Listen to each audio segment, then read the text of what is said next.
Hello friends, welcome to Cookie Cooker Line. So pomfret fish barbecue எப்படி செய்யலாம் அப்படின்றத பார்க்கலாம் வாங்க. ஸோ இதுக்கு வந்து பாம்ப்ரெட் ஃபிஷ் வந்து நல்லா டேஸ்ட்டாக இருக்கும். ஹோம்மேட் மசாலாவில் பாபிக்யூ வந்து பண்ணலாம். அதுக்கு முன்னாடி நம்மளோட சேனலை இன்னும் நீங்கள் சப்ஸ்கிரைப் பண்ணலை அப்படின்னா சப்ஸ்கிரைப் பண்ணிக்கோங்க. பக்கத்தில் இருக்கிற நோட்டிஃபிகேஷன் பெல் ஐக்கானையும் ப்ரெஸ் பண்ணி ஆல் அப்படின்னு செட் பண்ணிக்கோங்க. ஸோ அதுக்கு ஃபஸ்ட்டு வந்து மசாலா ரெடி பண்ணிக்கலாம். இதில் வந்து 1 டீஸ்பூன் வந்து இஞ்சி பூண்டு பேஸ்ட், அது கூட வந்து பெப்பர் பவுடர், அது கூட வந்து ஜீரகம், சோம்பு அது 1 ஸ்பூன், அது கூட வந்து கொத்தமல்லி வந்து 1 டேபிள் ஸ்பூன் வந்து போட்டு அதை இடிச்சிட்டு அதுக்கப்புறம் மிக்சியில் போட்டுக்கோங்க. அப்போ தான் நல்லா அரைப்படும். மிக்சியில் போட்டு இதை நல்லா ஃபைன் பேஸ்ட்டாக அரைச்சிக்கலாம். இது கூட வந்து மிளகாத்தூள் வந்து உங்களோட காரத்துக்கு தகுந்த மாதிரி போட்டுக்கோங்க. நான் வந்து 1 டீஸ்பூன் வந்து போடுறேன். சால்ட்டும் வந்து 1 டீஸ்பூன் வந்து போடுறேன். ஏற்கனவே மீன் வந்து கழுவும் போதே வந்து மஞ்சத்தூள், உப்பு போட்டு கழுவி வச்சுருக்கோம். இதில் ஒரு ஹாஃப் லெமன் வந்து புளிஞ்சு விட்டுக்கலாம். இது போட்டு மறுபடியும் நல்லா பேஸ்ட்டாக அரைச்சிக்கலாம். இது கூட வந்து கொஞ்சம் ஆயில் போட்டுக்கலாம், நல்லா பிளெண்ட் ஆகும்.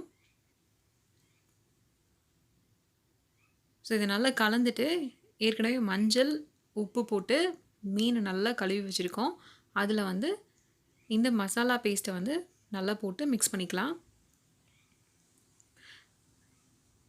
அந்த எட்ஜஸ்லலாம் நல்லா படுற மாதிரி அந்த மசாலா பேஸ்ட்டு வந்து போட்டுக்கோங்க. இது கூட நீங்கள் வேணும் அப்படின்னா கார்ன்ஃப்ளவர் கூட சேர்த்திக்கோங்க. ஸோ இதை அப்படியே போட்டு ஒரு 1 hour வந்து அப்படியே ஊற வச்சிடலாம். நல்லா உள்ளுக்குள்ளே எல்லாமே வந்து நல்லா அந்த மசாலா நல்லா படுற மாதிரி போட்டுக்கோங்க.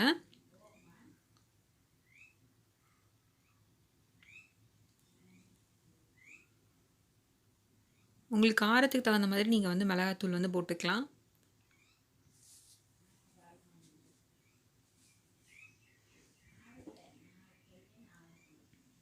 ஸோ இது அப்படியே வந்து மேரினேட் பண்ணி 1 hour அப்படியே விட்டுறலாம்.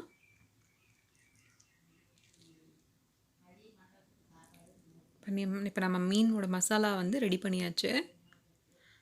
இப்போ பாபிக்யூக்கு வந்து அடுப்பு செட் பண்ணிடலாம். நாங்கள் வந்து இங்கே தான் வந்து அடுப்பு வச்சுருக்கோம்.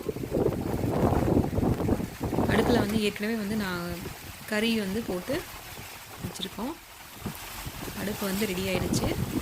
இதில் நம்ம ரெடி பண்ணி வச்சுருக்கிற அந்த 1 hour மேரினேட் பண்ணி வச்சுருக்கிற அந்த ஃபிஷ்ஷை வந்து போட்டுடலாம்.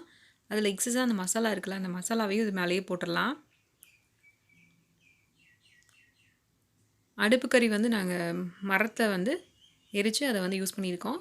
தேங்காய் தொட்டி இருந்தது அப்படின்னா தேங்காய் தொட்டி கூட போட்டுக்கோங்க. தேங்காய் தொட்டியை வந்து எரித்து அதுக்கப்புறம் அதை வந்து இதில் போட்டுக்கோங்க.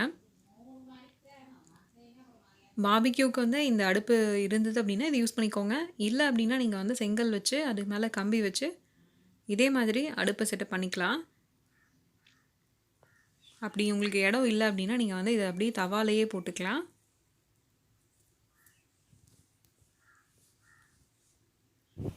இது கூட அப்படியே வந்து லெமன், ஆனியன் வச்சு சாப்பிட்டீங்க அப்படின்னா செம்ம டேஸ்ட்டாக இருக்கும்.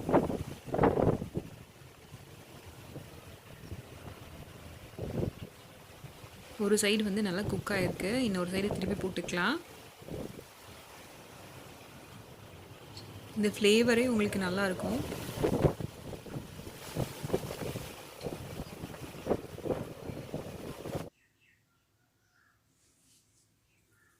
இது குக் ஆகிறதுக்கு வந்து கொஞ்சம் லேட் ஆகும்.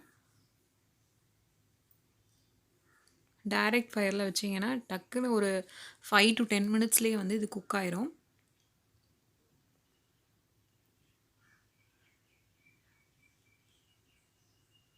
ஒரு சைடு நல்லா குக் ஆகிடுச்சு, பார்த்தீங்கனாலே உங்களுக்கு தெரியும்.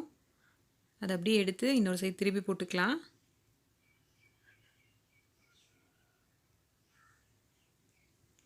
அதோட கலரே வந்து உள்ள அந்த ஸ்கின்னோட கலரே வந்து நல்லா சேஞ்ச் ஆகிருக்கு பாருங்கள். ஒயிட் கலரில் சேஞ்ச் ஆகிருக்கு. ஸோ இந்த மாதிரி ரெசிபீஸ்க்கு நம்மளோட சேனலை மறக்காமல் சப்ஸ்கிரைப் பண்ணிக்கோங்க. இந்த ரெசிபி நீங்களும் ட்ரை பண்ணி பாருங்கள். ட்ரை பண்ணி பார்த்துட்டு உங்களோட கமெண்ட்டை கமெண்ட் செக்ஷனில் சொல்லுங்கள்.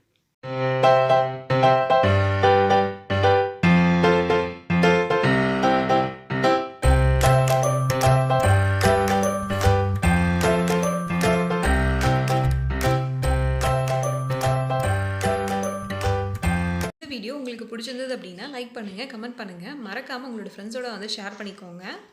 இந்த ரெசிபியை வந்து நீங்களும் ட்ரை பண்ணி பாருங்கள். ட்ரை பண்ணி பார்த்துட்டு உங்களோட கமெண்ட்டை வந்து கமெண்ட் செக்ஷனில் சொல்லுங்கள். ஸோ இந்த மாதிரி நிறைய ரெசிபிஸ் வந்து பார்க்கணும் அப்படின்னா நம்மளோட சேனலை சப்ஸ்கிரைப் பண்ணிக்கோங்க. தேங்க்யூ ஃபார் வாட்சிங்.